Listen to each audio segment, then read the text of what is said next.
तर वळूया पुढील बातमीकडे। बातमी घाटकोपर होर्डिंग दुर्घटनेतील मुख्य आरोपी भावेश भिंडेनं कोर्टात एक अजब दावा केलेला आहे। होर्डिंग पडणं हे दैवी कृत्य म्हणजेच ॲक्ट ऑफ गॉड असल्याचं भावेश भिंडे म्हणालाय। त्यामुळे यासाठी जबाबदार धरता येणार नाही असं म्हणत त्यानं जबाबदारी झटकलेली आहे।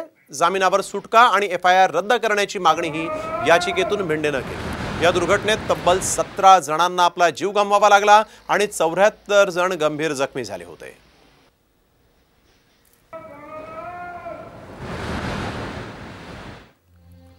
13 मे रोजी मुंबईला धुळीचं वादळ आणि वेगवान वाऱ्याचा तडाखा बसला। हे अत्यंत असामान्य होतं आणि यापूर्वी कधीही अनुभवलेलं नव्हतं। त्यामुळे होर्डिंग पडण्यास दैवी कृती ॲक्ट ऑफ गॉड कारणीभूत होती।